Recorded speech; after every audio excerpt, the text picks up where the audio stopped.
नमस्ते और हमारे आज के इस गहन चर्चा में बहुत बहुत स्वागत है। राजनीति की दुनिया में अक्सर हम देखते हैं कि चीज़ें वैसी बिल्कुल नहीं होती जैसी सतह पर नजर आती हैं। बिल्कुल सही बात है। और देखिए, जब बात भारत के एक खास राज्य की हो तो मतलब ये किसी सस्पेंस थ्रिलर से भी दो कदम आगे निकल जाती है। आज हम जिस राज्य के राजनीतिक बिसात पर बात करने वाले हैं वो है हरियाणा। हरियाणा, जहां राजनीति कभी सीधी लाइन में नहीं चलती। एकदम। हरियाणा की राजनीति हमेशा से अपने अप्रत्याशित मोड़ों के लिए जानी जाती है। यहाँ सत्ता का रास्ता कभी भी सीधा नहीं होता। मतलब अगर हम इतिहास के पन्नों को पलटें तो पाएंगे कि यहाँ कभी दल बदल की राजनीति ने रातों रात सरकारें बदल दी, तो कभी क्रॉस वोटिंग ने पूरी पार्टी लाइन को ही लाकर रख दिया। हाँ, और अगर हम उस मशहूर पेन बदलने वाले विवाद को याद करें। ओ हाँ, वो इंक वाला वाकया। बिल्कुल, उसी से हरियाणा की राजनीति का असली रंग समझ में आता है। जिन लोगों को याद नहीं है उनके लिए बता दूं कि 2016 के राज्यसभा चुनाव में 14 विधायकों के वोट सिर्फ इसलिए खारिज हो गए थे क्योंकि उन्होंने वोट डालते समय गलत रंग की स्याही वाले पेन का इस्तेमाल कर लिया था। जो कि बहुत ही अजीब था। बहुत अजीब था। ये एक ऐसा वाकया था जिसने पूरी लोकतांत्रिक प्रक्रिया के अंदर होने वाले पॉलिटिकल साबोटाज या कहें कि राजनीतिक तोड़-फोड़ की एक नई मिसाल पेश की थी। ऐसी घटनाओं से भरा है हरियाणा का राजनीतिक इतिहास। और आज हमारी इस चर्चा का जो आधार है वो एक बहुत ही दिलचस्प और विस्तृत लेख है जिसका नाम है the Hooda crucible, a master class in Haryana power politics. आज हम इसी मास्टर क्लास के पन्नों में उतरेंगे और समझेंगे कि यहाँ असल में दांव पर क्या लगा है।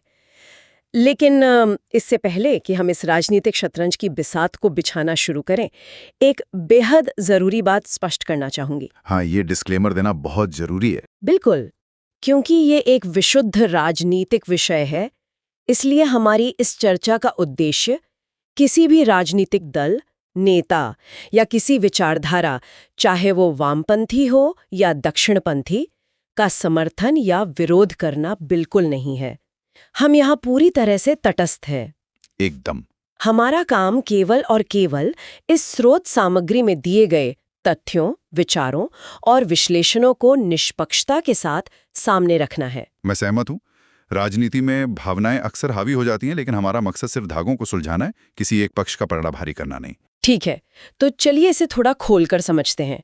हमारा आज का मिशन ये समझना है कि कैसे मात्र एक राज्यसभा सीट का चुनाव हरियाणा के एक बेहद कद्दावर नेता के लिए राजनीतिक जीवन मरण का प्रश्न बन गया है।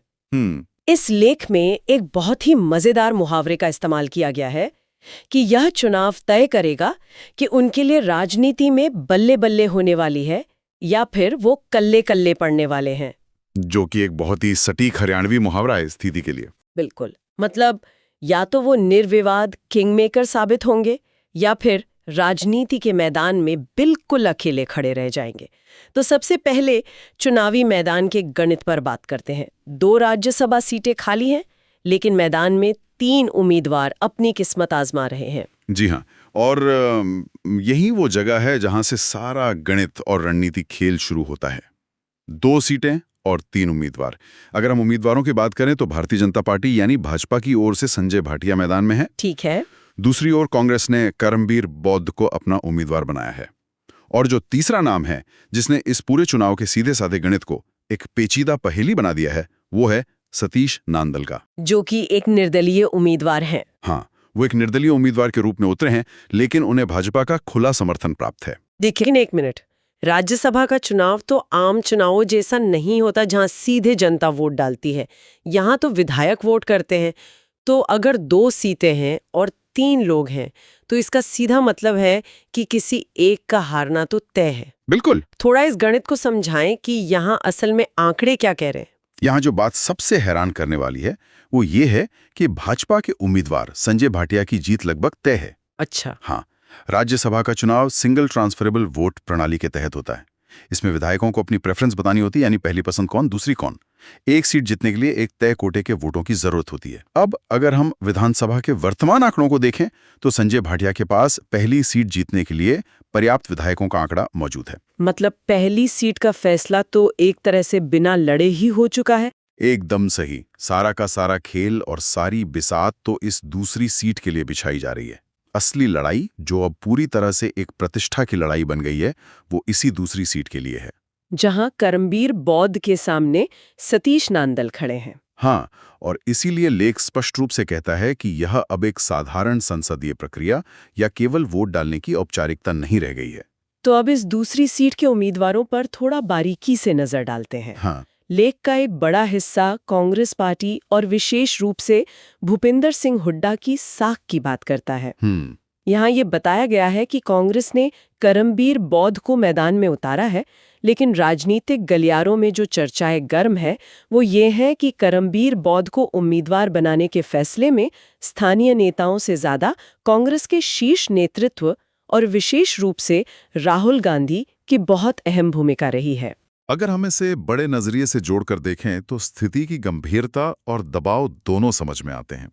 पिछले लगभग 2 दशकों से हरियाणा में कांग्रेस की राजनीति मुख्य रूप से भूपेंद्र सिंह हुड्डा और उनके परिवार के इर्द गिर्द ही घूमती रही है। हाँ, उनका दबदबा तो है। बिल्कुल, चाहे वो पार्टी का संगठनिक ढांचा हो, विधायकों के टिकट का बंटवारा हो या फिर चुनाव लड़ने की जमीनी रणनीति हो, इन सब पर हुड्डा का ही नियंत्रण माना जाता रहा है। मतलब हरियाणा कांग्रेस को अगर हुड्डा का ही दूसरा नाम कहा जाए तो शायद गलत नहीं होगा। सही कहा।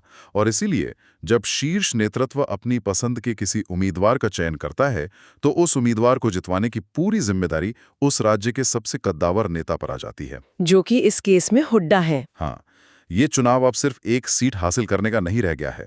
ये कांग्रेस संगठन और उसके नेतृत्व के बीच एक भरोसे की परीक्षा बन गया है। अगर करमबीर बौद्ध जीतते हैं तो ये साबित होगा कि हुड्डा का अपनी पार्टी पर पूरा नियंत्रण बरकरार है, और अगर हारते हैं तो इसे सीधे तौर पर हुड्डा की राजनीतिक पकड़ में आई गिरावट के रूप में देखा जाएगा। ये उनके लिए सच में एक अग्नि परीक्षा है। ये तो बहुत बड़ा राजनीतिक दबाव है। लेकिन बात सिर्फ यहीं खत्म नहीं होती। लेख के अनुसार पर्दे के पीछे की राजनीति भी कुछ कम उलझी हुई नहीं है। इसमें उन दावों और अफवाहों का काफी जिक्र है जहां हुड्डा के राजनीतिक विरोधियों ने उन पर भाजपा के साथ सेटिंग करने का गंभीर आरोप लगाया था। हाँ, वो आरोप तो काफी चर्चा में रहे थे। बिल्कुल, आरोप ये था कि उन्होंने अपने ऊपर चल रहे कुछ कानूनी मामलों को हल्का करवाने के लिए अंदर ही अंदर सत्ता पक्ष के साथ कोई समझौता कर लिया है। हालांकि मैं श्रोताओं को याद दिला दूं कि इन आरोपों की कभी कोई ठोस पुष्टि नहीं हुई है। ये स्पष्ट करना बहुत जरूरी है। ये केवल राजनीतिक गलियारों की चर्चाएं हैं। लेकिन देखिए, राजनीति में परसेप्शन का बहुत बड़ा खेल होता है। जब ऐसे आरोप लगते हैं तो पार्टी के भीतर भी सुगबुगाहट शुरू हो जाती है। स्वाभाविक है। लेकिन ये भी बताता है कि इन अफवाहों के बाद एक समय ऐसा आया जब ये चर्चा बहुत जोरों पर थी कि राहुल गांधी और हुड्डा परिवार के बीच संबंधों में काफी खटास आ गई है। एक तरह का ठंडापन आ गया था दोनों के बीच। बिल्कुल। लेकिन फिर राजनीति के इस ड्रामे में एक नया सीन आता है जिसने इन सारी अफवाहों का रुख मोड़ दिया। लेख में एक लंच डिप्लोमेसी का बहुत ही शानदार जिक्र है। हाँ, वो लंच कार्यक्रम।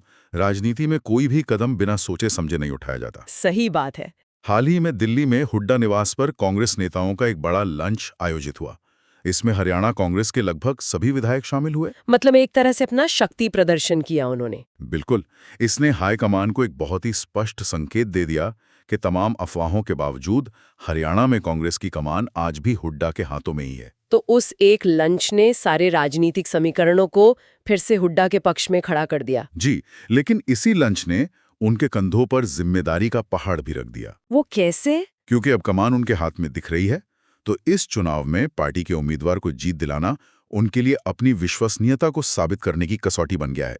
अगर यहां चूक हुई तो आला कमान कहेगा कि आपके पास विधायकों का समर्थन तो था, फिर आप चुनाव कैसे हार गए। यहाँ आकर बात बहुत ही दिलचस्प हो जाती है, क्योंकि राजनीति के शतरंज पर चाल सिर्फ एक तरफ से नहीं चली जाती। अगर कांग्रेस अपनी बिसात बिछा रही है तो सामने से भाजपा भी कोई कसर नहीं छोड़ रही। एकदम सही।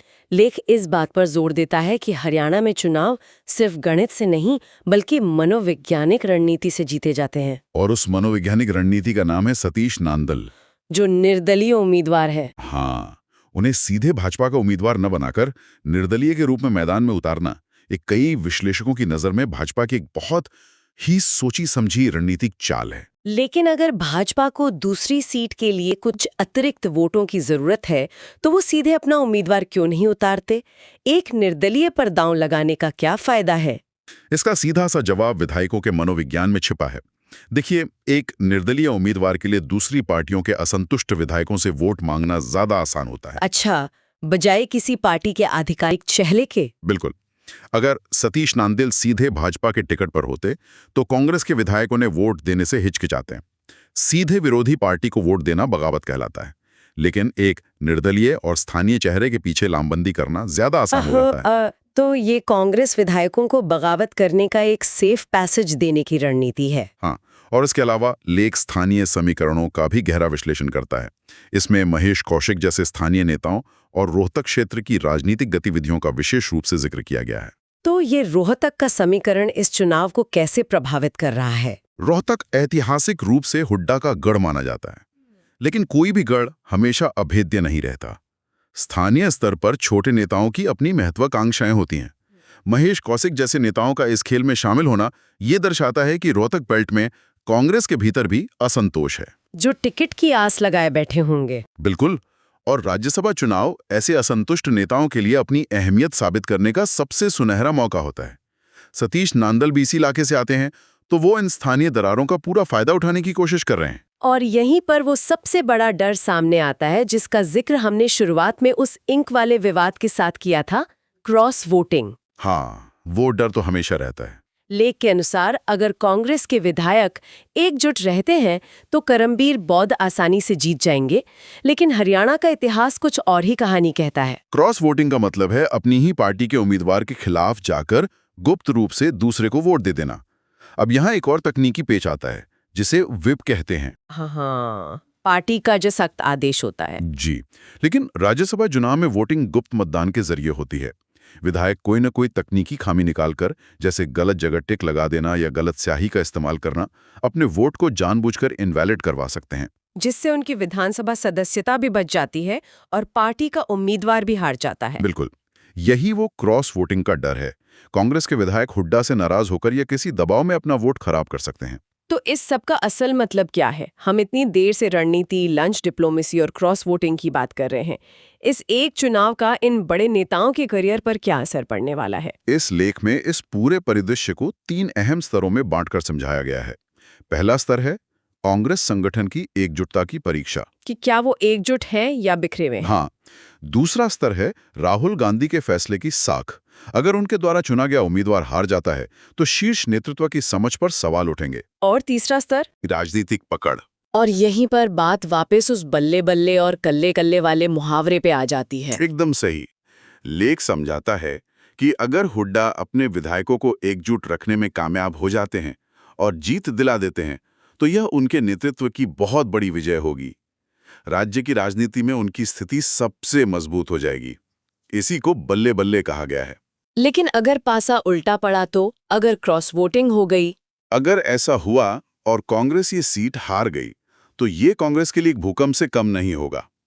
तब पार्टी के भीतर से ही ये सवाल उठने लगेंगे कि क्या हुड्डा के नेतृत्व वाला मॉडल अब अपनी उम्र पूरी कर चुका है और आला कमान भी उनसे दूरी बना सकता है। बिल्कुल, यही वो कल्ले कल्ले यानी बिल्कुल अकेले पड़ने वाली स्थिति है। एक श्रोताओं के तौर पर ये समझना हम सबके लिए क्यों जरूरी है? क्योंकि इससे हमें पता चलता है कि सत्ता के गलियारों में चीजें कितनी नाजुक होती हैं। एक छोटी सी रणनीतिक चूक या एक क्रॉस वोट पूरे राज्य के राजनीतिक भविष्य को बदल सकता है। एक बटरफ्लाई इफेक्ट की तरह। हाँ, ये दिखाता है कि असली राजनीति बंद दरवाजों के पीछे और विधायकों के व्यक्तिगत मनोविज्ञान में खेली जाती है। आज की इस चर्चा को समेटते हुए मैं उस लेख की आखिरी पंक्ति का जिक्र करना चाहूंगी। उस मास्टर क्लास लेख का निष्कर्ष एक बहुत ही कठोर सच्चाई बयां करता है। नेता को बनाने में वर्षों लगते हैं, लेकिन एक राजनीतिक चूक उसे सियासत में अचानक अकेला भी कर सकती है। बहुत ही गहरी बात है ये एक लाइन अपने आप में पूरी सत्ता की राजनीति का सार समेटे हुए है। इससे एक बहुत ही अहम सवाल खड़ा होता है जिस पर हमें विचार करना चाहिए। जब किसी राज्य की राजनीतिक संस्कृति में क्रॉस वोटिंग और निजी हित इस हद तक हावी हो जाए तो क्या पार्टी के प्रति वफादारी जैसी कोई चीज बचती है? ये सोचने वाली बात है। या फिर हर चुनाव सिर्फ व्यक्तिगत महत्वाकांक्षाओं का एक बड़ा बाजार बनकर रह गया है? ये वाकई एक ऐसा सवाल है जो हमारी पूरी व्यवस्था की बुनियाद पर सोचने को मजबूर करता है। क्या हम सिर्फ नेताओं की रणनीतियों का मोहरा है हम चाहेंगे कि सुनने वाले इस पर खुद गहराई से विचार करें। आज की इस गहन चर्चा में इतना ही। नई जानकारियों के साथ अपनी जिज्ञासा बनाए रखें, फिर मिलेंगे।